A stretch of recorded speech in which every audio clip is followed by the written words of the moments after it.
Okay. In the last lecture, we have been discussing about the restricted three body problem. So, we continue with the same problem. So, this is the figure for the motion of the satellite, which is moving with respect to the two bodies. So, here the major body, which is the primary body, is m 1 written as m 1, and the secondary body is written as m 2. And as compared to this primary and the secondary body, the satellite or the small particle, whatever it is. So, this is very small.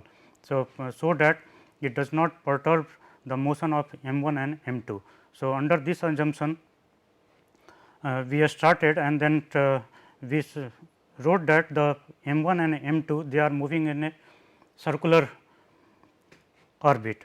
Okay. So, we had the two assumptions that the m 1 and m 2 they are moving under the in the circular orbit, and the third body is very small as compared to the primary body and the secondary body. And the third one, which was the restricted constraint. So, that we wrote as that the orbital plane of the mass m can be restricted to move in the orbital plane of m 1 and m 2. So, now in this figure we have B is the barycenter, this is barycenter constituted by m 1 and m 2.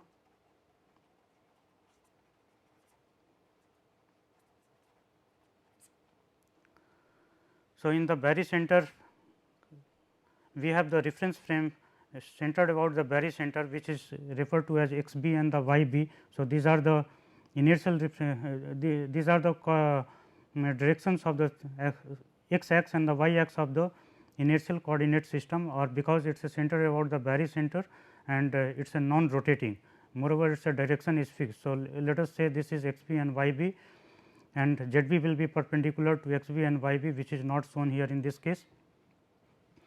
Now, we have the synodic reference frame simultaneously we defined, and that we wrote as the coordinate for the synodic reference frame. It was written as the axis coordinate, which is directed along the m 1, and then the next one was the y s, which is perpendicular to the axis, okay, and the z s, which will be perpendicular to the plane of x s and y s. So, this constitutes the synodic reference frame. So, what is the property of this synodic reference frame? We have already discussed that the synodic reference frame x s direction will always be fixed along m 1. So, as the m 1 and m 2 are rotating, okay, so simultaneously x s is also rotating. So, synodic reference frame is nothing but a rotating reference frame, and it rotates at the same angular speed as the combined combined planets m 1 and m 2, or the combined heavy particles m 1 and m 2 are having the angular velocity. Okay. Angular velocity, or here we say the angular speed. Okay. So, angular speed or angular velocity. So, once we say that it is a velocity, then the direction is fixed. In the case of this direction is combined, we here in the case of angular speed direction is not combined. So, the magnitude wise both are same. Okay. And also the direction wise, because they move in the same direction. So, if suppose m 1 and m 2 they are rotating anti-clockwise. So, x s y s it is also rotating anti-clockwise. So, direction also remains same.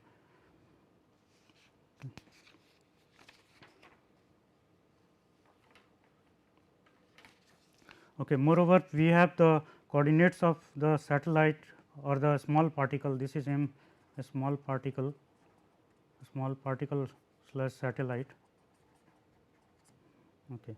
This is the coordinate r 1, and the coordinate of the coordinate from m 2, this is r 2. Okay. So, we developed the relative motion we develop the relative motion of the small particle with respect in the synodic reference frame, that is in the moving reference frame, and we wrote these equations, we developed these equations earlier. Okay. So, thereafter what we did, we multiplied the equation number 1 by x dot 2 x dot, the equation number 2 by 2 y dot, and equation number 3 by 2 z dot, and then added them. So, once we do this operation, so multiplying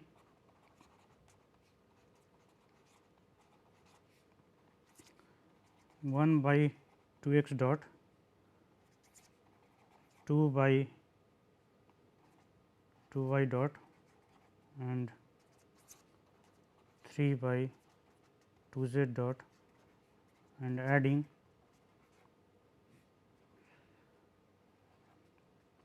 this gives us 2 x dot times x double dot plus 2 y dot times y double dot z dot times z double dot minus omega s square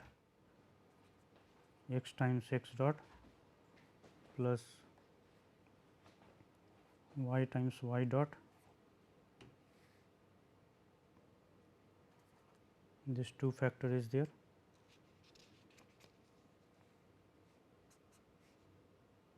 Is equal to 2 x dot times the quantity minus g m by r 1 s whole cube x minus r b 1 s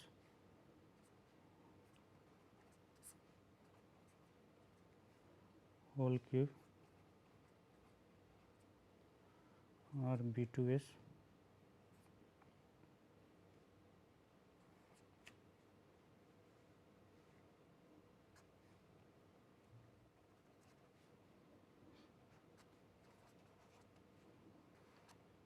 Two y dot times similarly minus g m by r 1 s cube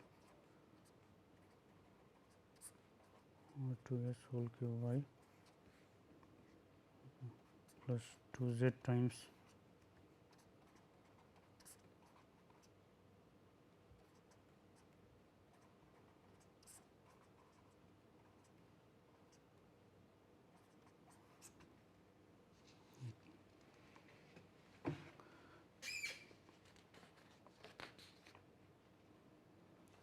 okay. Now, we can simplify this equation.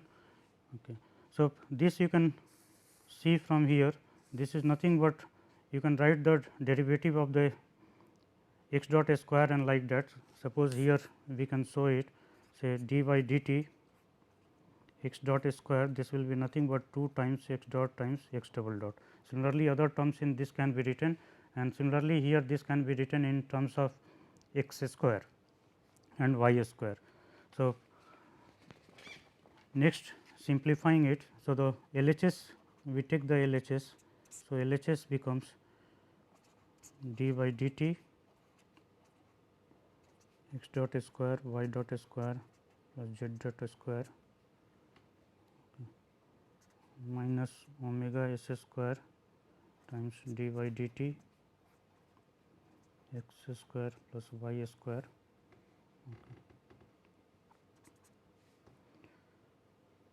Now, taking the RHS. So, for RHS, working out the RHS of this equation, we need to work out further, and we will see that this gets into a very simple form. Okay.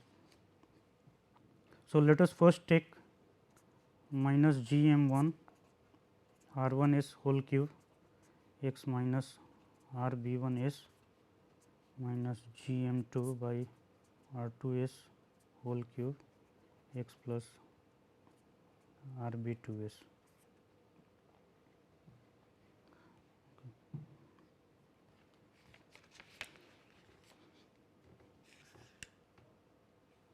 So, this is our first term on RHS.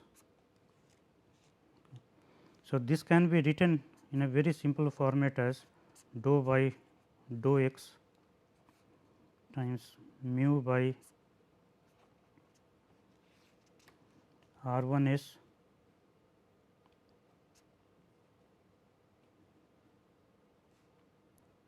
this is mu 1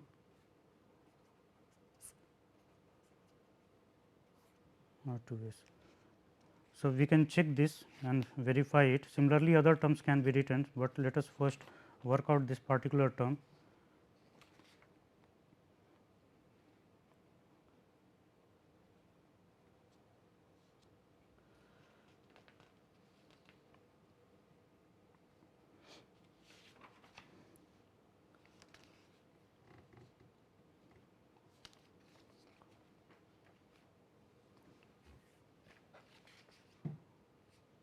Okay, taking up the next term, sorry, taking this again. So, we have, let us say,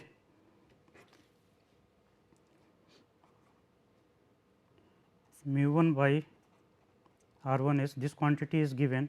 If we operate on this by the del operator, so we can write this as dou by dou x E 1 dou by E 2 times dou by dou z E 3, and this is operated on by, this is to be the quantity to be operated upon, this is mu by R 1 s.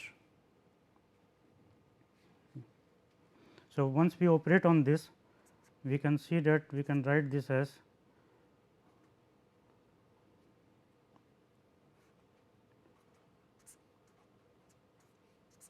dou by dou x E 1 cap plus dou by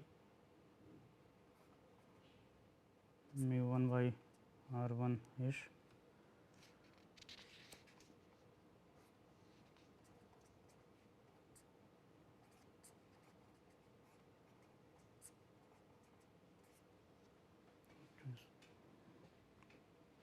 Now, we can take each of the term in this separately and work it out.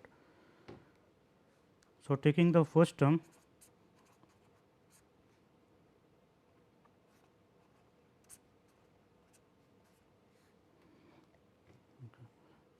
so this will be nothing but, we can take out mu 1 outside. Okay. R 1, we know that R 1 is nothing but x minus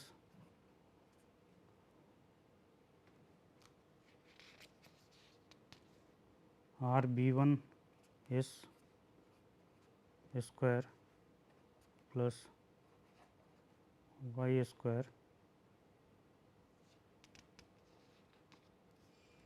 plus z square.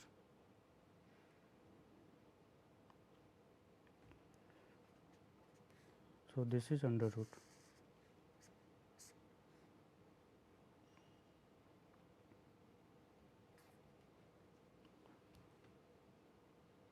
So, from here itself we could have written in a way dou by dou x is equal to mu 1 by R 1 s square minus dou R 1 s by dou x. So, we need to just find out the derivative of R 1 with respect to s. So, this quantity, this will lead to minus mu 1 by R 1 s square, and dou R 1 by dou s, then we have to work it out.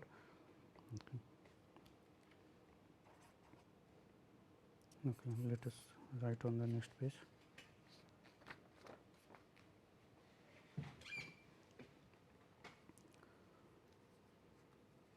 Similarly, we have, we will work it out, we will work out this equation later on. Let us work out the all other terms. So, dou by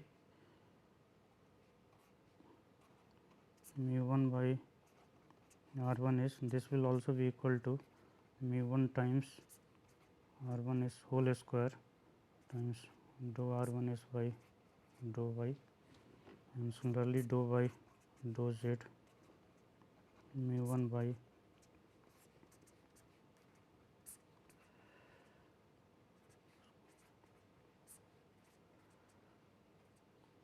dou z.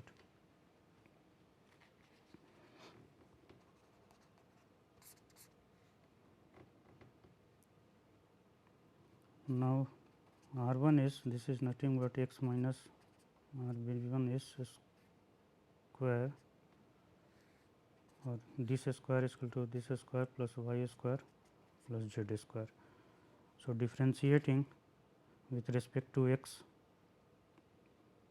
So, 2 times r 1 s times dou r 1 s by dou x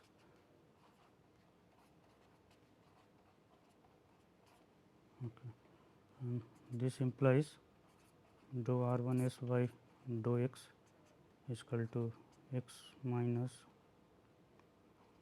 r v 1 x by r 1 s.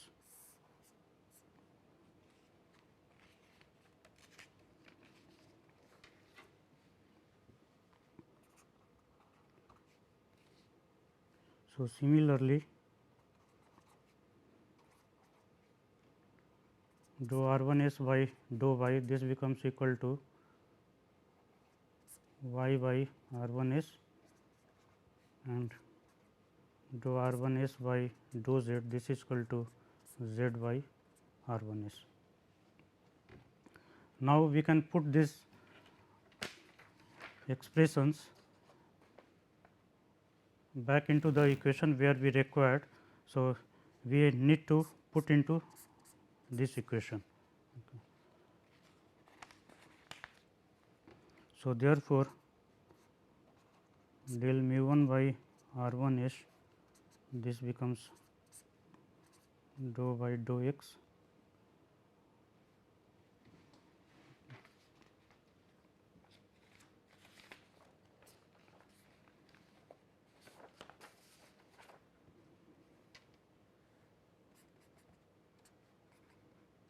minus mu 1 by r 1 s square times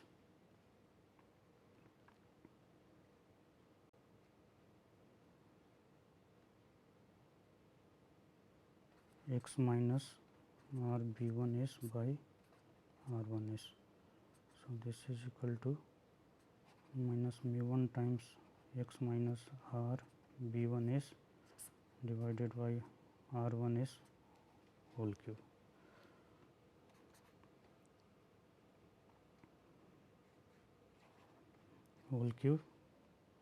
Okay. This is just one component of the x component of this. The x component of del x is this quantity.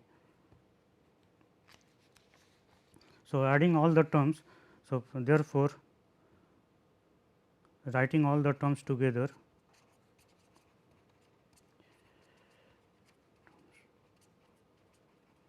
that gives us del mu 1 by r 1 s is equal to minus mu 1 by x minus b 1 s by r 1 s cube, and similarly other terms here we can supplement and they will become equal to mu 1 by r 1 s cube times y minus mu 1 by r 1 s cube times z.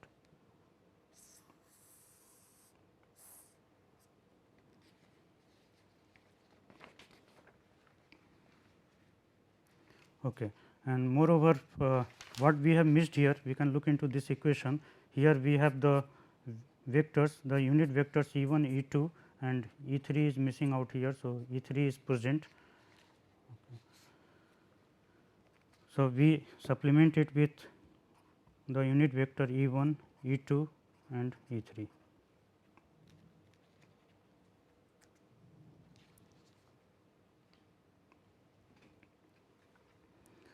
Thus, after deriving this, similarly we can write del by mu 2 by r 2 s, this is equal to minus mu 2 times x plus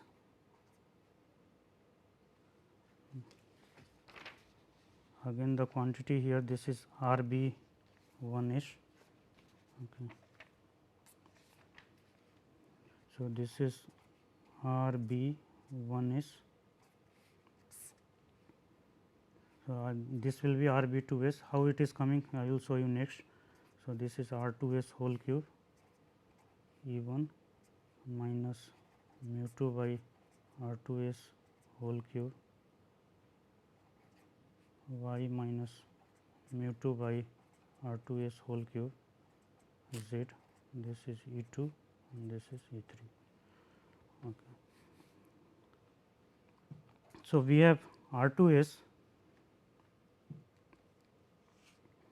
this we have written as x plus R B 2 S whole square plus y square plus z square. Okay. So, with this quantity, if you do this operation, work out as we have done earlier for del mu 1 by R 1 S. So, you get this quantity exactly what is written here. Okay. Therefore, del mu 1 by R 1 S plus mu 2 by R 2 S, this can be written as, we can sum them up. Okay. So, after summing them up, they will become minus mu 1 x minus R B 1 S by R 1 S whole cube plus mu 2 times x plus R B 2 S divided by R 2 S whole cube times C 1 minus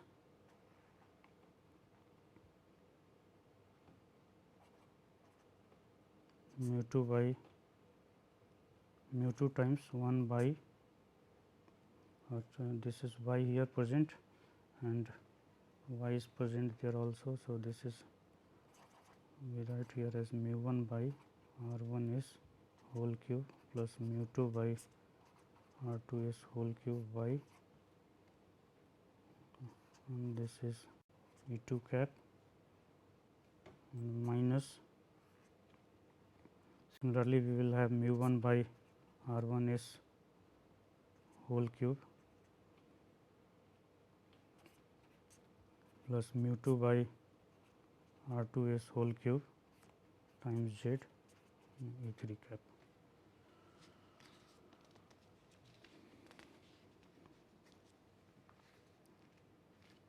Now, going back to the equation where we started. Now, let us look into this equation. So, you can see that the quantity which is present here inside, okay, they are nothing but the terms that we have developed just right now.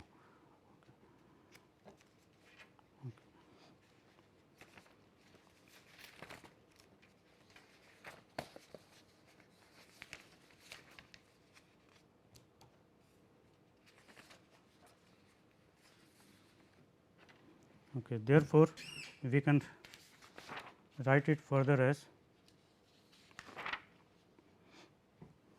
so if we are given the quantity, say we need to find out the quantity x dot times 2 x dot times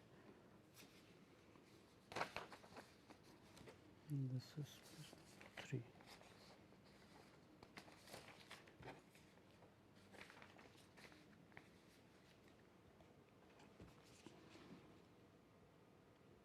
Two x dot time is as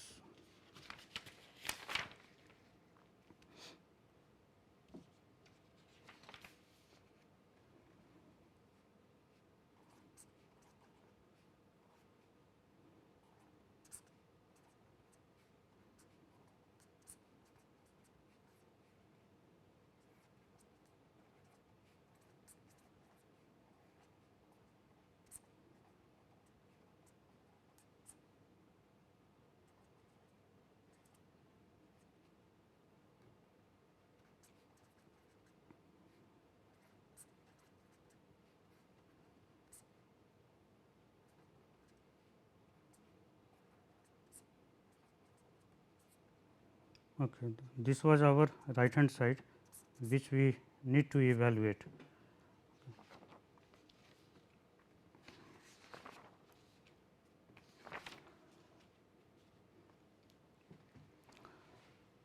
Okay.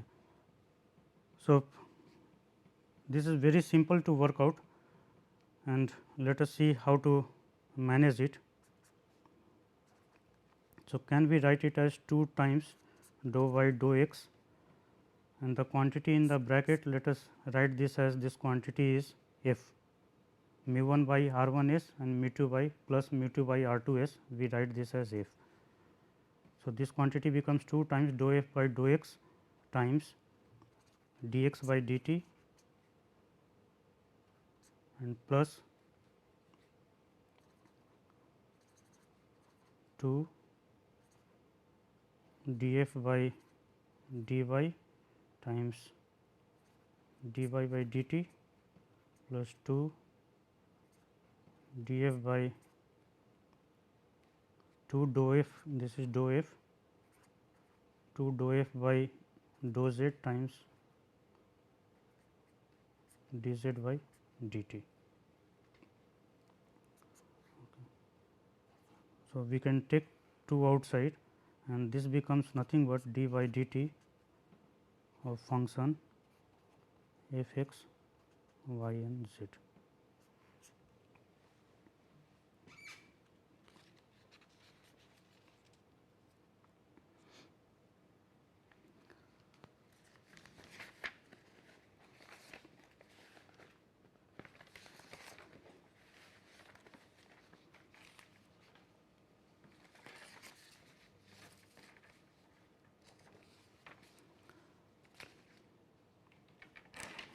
So, we started with these 3 equations, then multiplied them by 2 x dot, 2 y dot and 2 z dot respectively, and we wrote this in this format. So, the left hand side of this equation was written as this quantity here, okay. And then we started working out the right hand term. So, right hand side we showed that it can be represented in terms of del, and this is a very useful representation, but as far as the integration is concerned, this can be integrated in this format. Okay. So, once we get into this format, now we have the left hand side which is written as d by dt x dot square y dot square plus z dot square minus omega s square d by dt times s square plus y square, okay. And on the right hand side, just now we got the equation as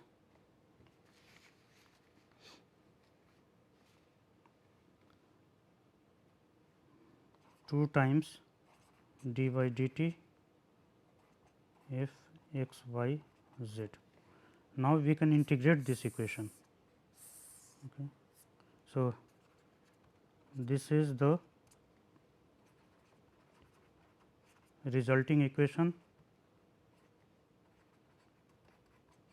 written in differential form.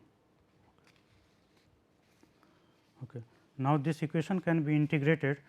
So, after integrating, if we integrate it with respect to c t, so integrating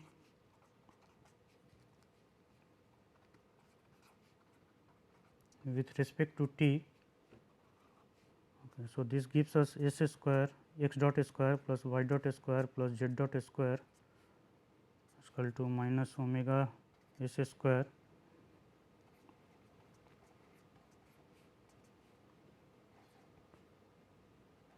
is equal to 2 f and say a quantity c, where c is called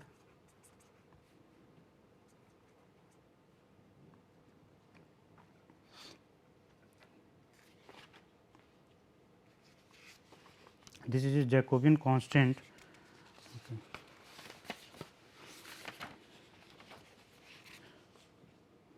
So, this is Jacobi constant,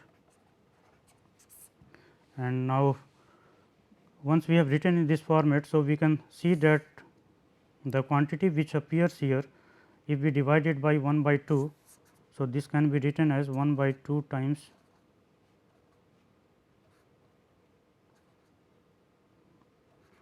v square minus omega s square x square plus y square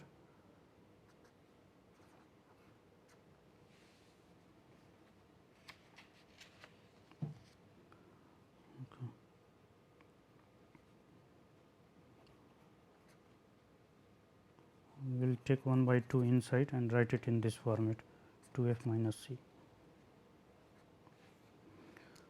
So, v square term here it appears in, though this is not multiplied by mass, but this is something which represents the kinetic energy. Now, what happens here in this case, because x, y and z they are referred to the synodic reference frame. So, this v is not really the v square, it does not really represent the absolute kinetic energy. So, here v square does not represent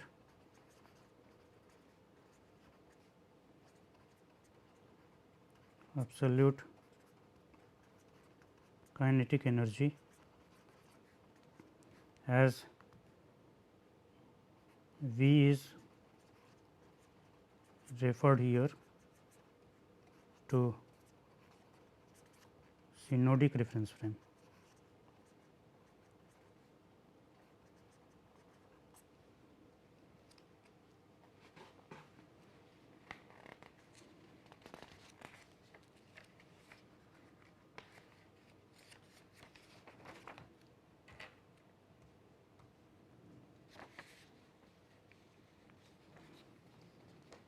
So, what we have got here,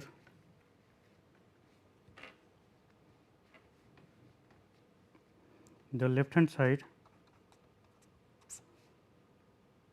this appears in this format x dot square plus y dot square plus z dot square minus omega s square x square plus y square. Okay. This is equal to v square minus omega s square plus y square.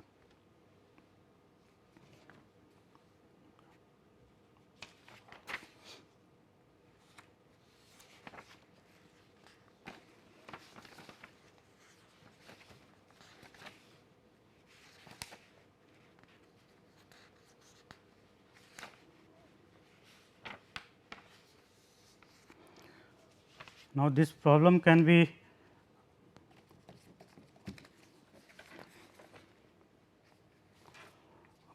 we have to further look into what this function f is. So, the function f we defined as mu 1 by r 1 s plus mu 2 by r 2 s, and the RHS we have written as 2 f minus c, where f is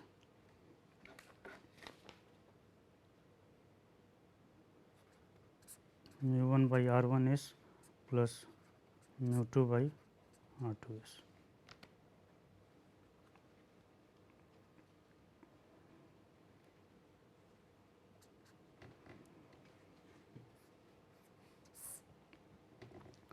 Okay. Now, to get any meaning out of this, the equation that we have developed 2 f minus c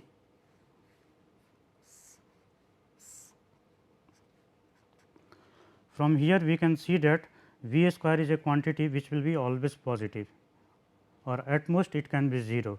So, v square this will be always greater than equal to 0, and therefore, we can write 2 f minus c this will be always greater than equal to 0, okay. And we can write 2 f as the another function, say phi. So, phi minus c this will be greater than equal to 0. Okay. Therefore, if we write phi equal to c, this represents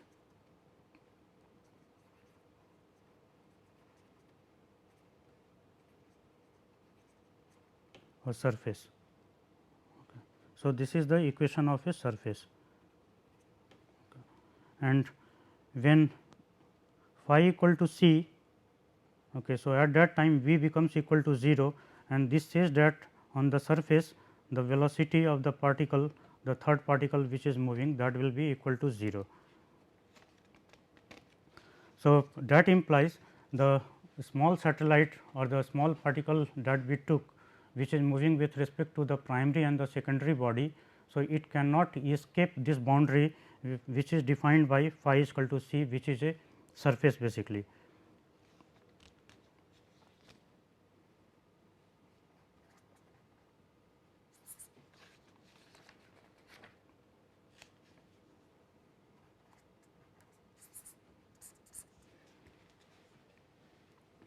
Okay, so, taking now mu 1 by r 1 s plus mu 2 by r 2 s. So, in this we can do the simplification that r 1 s we drop the subscript s and this we write simply as r 1 and r 2 s we simply write as r 2. This makes the representation very easy. Okay. So, we have here two ways of treating the problem. So, we can see that later on that in such a system where the two masses are two primary mass, one primary mass and another secondary mass is there, which are very heavy with respect to the tertiary body, which is a particle or a small satellite. So, it is infinitesimally small such that it does not affect the motion of the primary and the secondary bodies. That is why here the emphasis is given on the infinitesimal word, that it is not going to disturb the motion of these two bodies. So, once we start working with this, then we can see that the satellite there are some equilibrium points where this particle, the small particle or the satellite, it will remain stationary with respect to this primary and the secondary body. That is, it will, if some observer is sitting on these two planets or say one sun is there and another earth is there, and with respect to this another planet is there. So, say in this case the moon is there which is orbiting the earth. So, we will have few points which is called the librational points or the equilibrium points. Okay. So, these librational points or the equilibrium points, if the particle is kept in those points, then for the observer which is sitting either on the earth or either on the sun, it will remain stationary forever. Okay. So, that implies it does not move at all with respect to these 2 points, and so it will maintain a constant distance from the primary body and the secondary body. Now, development can be done in 2 ways. So, we can normalize the whole system and then we work, or either we can go without normalizing for developing the equilibrium points of the system. So, first of all, let us look into the normalized system, how to represent it. So, now let us take the 2 points which are body m 1 and m 2. So, m 1 is heavy as compared to m 2. Okay, this is the barycenter B, okay. And we are writing the distance of the small body as r 1 and this as r 2, and this distance we wrote as r.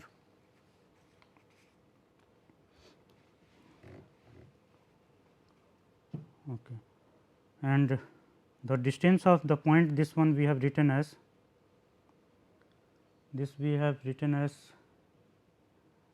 r b 1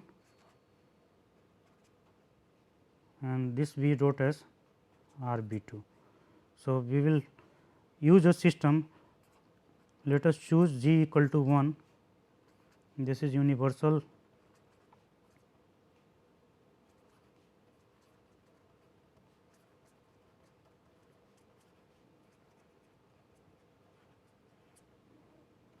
So, we are working out normalized equation.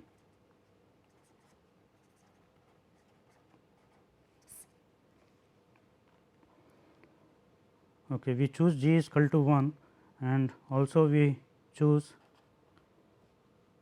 m 1 we write as 1 minus mu star. Okay. So, here basically we will be writing it as m 1 plus m 2 equal to 1, okay. And if we choose m 1 as 1 minus mu star. So, simply m 2 becomes mu star. So, this we are going to replace as 1 minus mu star, a particle of mass 1 minus mu star, and m 2 as a particle of mass mu star. Okay. Now, time period of the system will be given by 2 pi a q by mu under root, where mu is equal to g times m 1 plus m 2. So, this we can write mu is equal to mu 1 plus mu 2.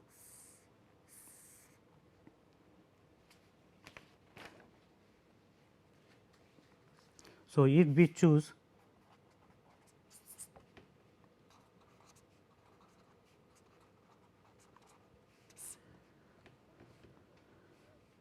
g is equal to 1 as stated earlier. Okay. So, we will have 2 pi by t is equal to mu by a cube under root. Now, this quantity is nothing but the angular velocity. This is our angular velocity. Now,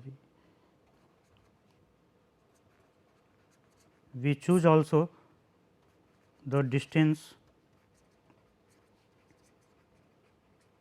between m 1 and m 2 to be unity. Okay.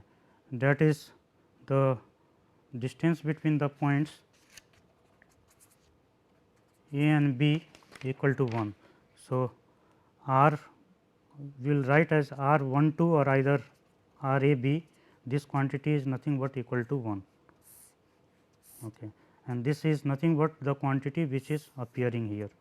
Okay. So, this is our A, which appears in the as we have done for the two body system, we saw that the mu is nothing but g times m 1 plus m 2, and this is the distance between the two particles, is the distance between the two particles. Okay.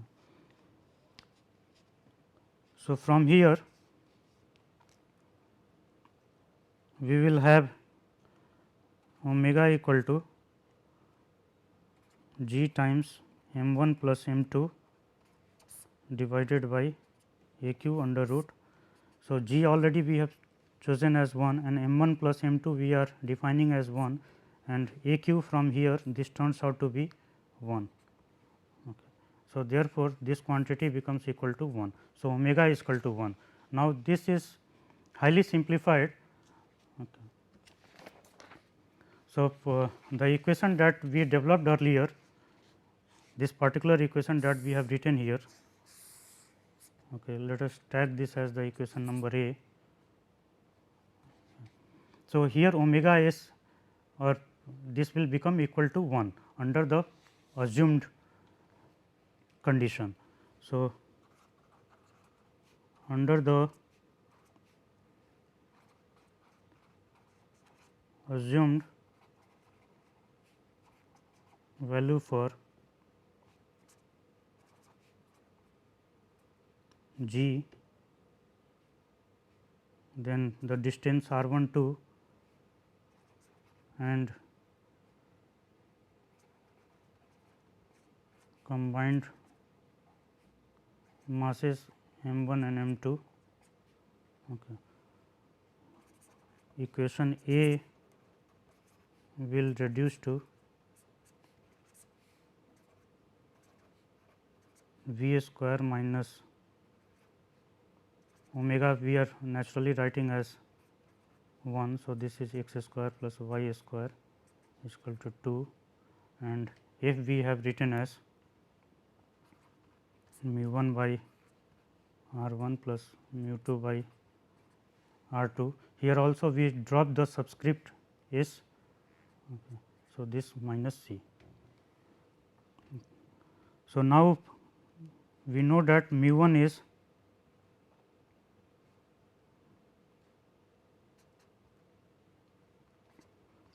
g times m 1 and mu 2 is g times m 2.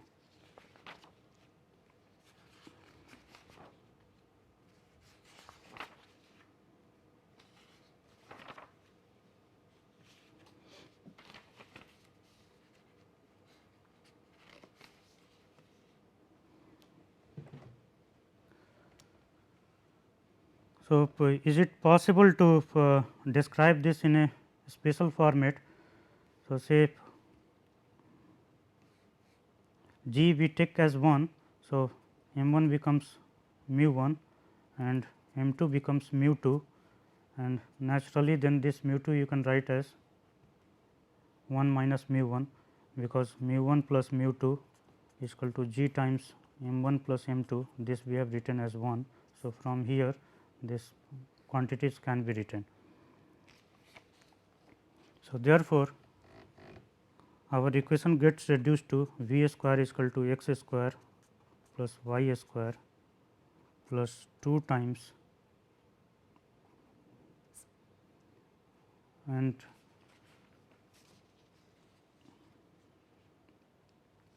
m 1 we have written as sorry, this m 1 we wrote as g times m 1 is mu 1, and then this quantity we wrote as 1 minus mu star. Okay. And so, this quantity then becomes m 2 is equal to mu star. So, finally, we write here as this quantity 2 times 1 minus mu star by r 1 plus 2 times mu star by r 2 minus c.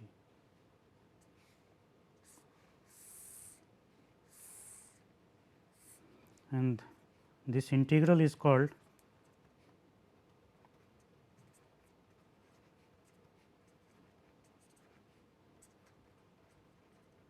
Jacobi integral.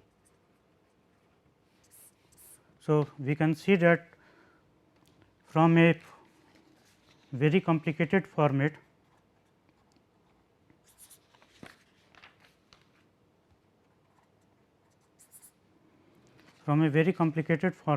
we have got a very simple format which is very useful. So, here v square, this is the velocity of the particle with respect to the synodic reference frame, and x y, these are the coordinates of the particle. Okay. With respect to the point that we have chosen as the barycenter, okay. X and the x and y, these are the coordinates of the particle with respect to the barycenter, also because the synodic reference frame is located in the same place. So, therefore, x and y coordinate now we converted into the synodic reference frame, and therefore, this now referred to the synodic reference frame instead of barycentric reference frame. So, instead of barycentric, now we have the synodic reference frame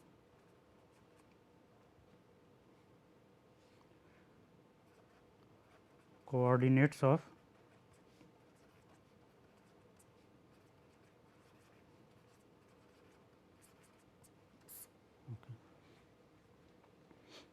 and here r 1 and r 2, these are the distances of the particle from the mass m 1 and m 2. Okay. So, this equation it will give us a lot of insight in developing the Lagrange points, okay, showing how the third particle or the small particle it will behave with respect to these two primary bodies as we take different values for the c. So, but before we do this, we need to work out the equilibrium points.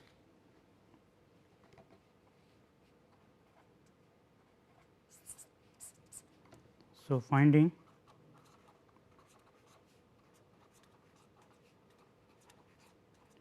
Lagrange point.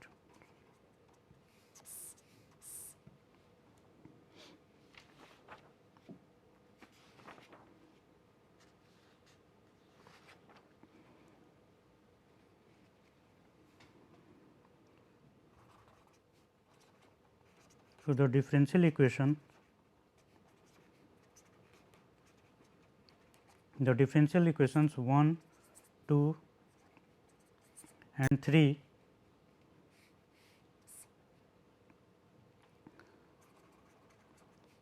this can be utilized to find the Lagrange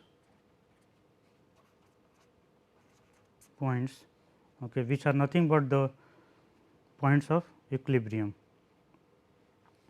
So, these equations have no general solution, okay, but one useful format we have got into this, which will write as the equation number B. So, these equations have no general solution, okay, but can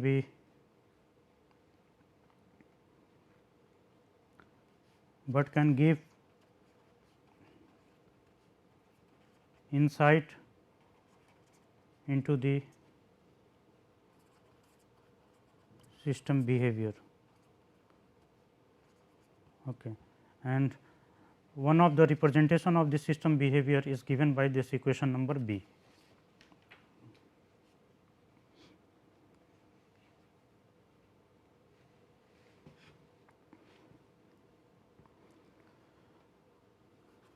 So, the equilibrium points, we can try to find out the equilibrium points. So, suppose in the synodic reference frame, if we are looking for certain equilibrium points, okay, which here in this case they will be also termed as the double points, and what does mean by double points we will look later on, but right now we are just worried about what are these equilibrium points. Okay. So, these equilibrium points we can develop by assuming that, say, in the synodic reference frame once we are taking. So, naturally in the synodic reference frame, if the particle is in equilibrium, so it must stay in the same point with respect to the primary and the secondary masses. So, that implies that the acceleration and the velocity components of the particle will simply vanish, and we utilize this fact to simplify the differential equations 1, 2 and 3.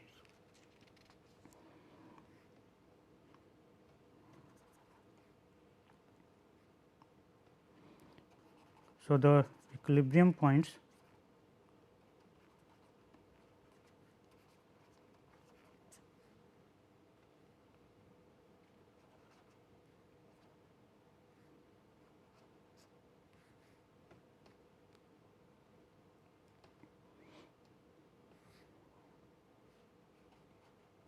are the points where if the third particle is located,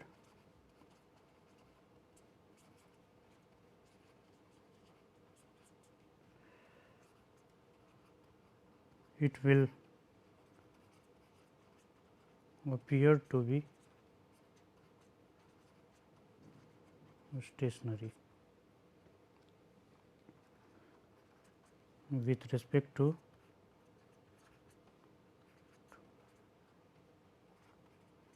an observer in synodic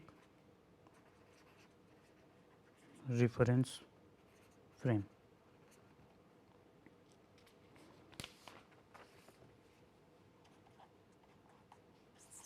So, we will develop these equations, the equilibrium points mathematically in the next class, but today we can have at least a graphical picture of what exactly is happening. So, let us say we have the mass m 1 and here is the mass m 2, okay, and this is the synodic reference frame whose x s direction is here and y s direction is here, and a particle which is lying in, suppose it is lying in this plane itself. So, we have this mass m 1, okay, and lying in this plane itself, and so this particle, let us suppose it is located here, which is the mass m. So, this implies that the distance between the mass m 1 and this particle, which is r 1, and this distance which is r 2, okay,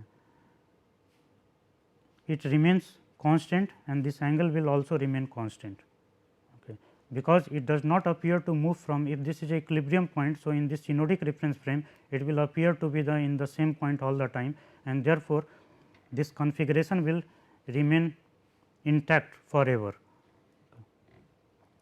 Now, instead of this in the synodic reference frame, if we take the barycentric reference frame, then what is happening? So, in the barycentric reference frame, you can see that the person who is sitting at the barycentric reference frame, which is located, which is the center of mass of the particle m 1 and m 2. Okay. So, with respect to this synodic reference frame is moving. So, here suppose this is the r is the distance from the barycenter of this mass m. So, about in the barycenter, the person who is sitting at the barycenter, okay, that is in the inertial reference frame. So, in barycenter is the barycentric frame,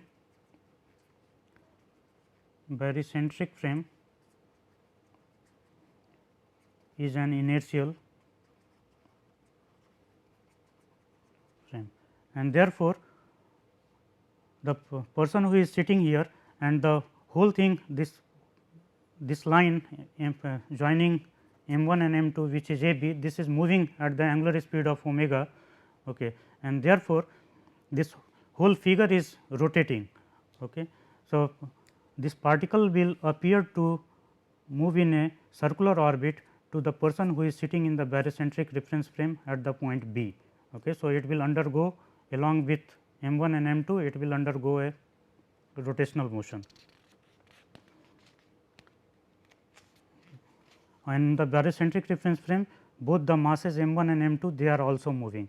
So, simultaneously this is also moving along with them. So, this is just a graphical picture. So, here next class we will see that there are the points, we have to find out basically the points where this particular statement will be true, that x dot y dot z dot this is equal to 0 and x double dot y double dot the z double dot this is also equal to 0. So, at equilibrium point. Okay. So, rest of the things, rest of the equations work out, we continue in the next class. Okay. Thank you very much.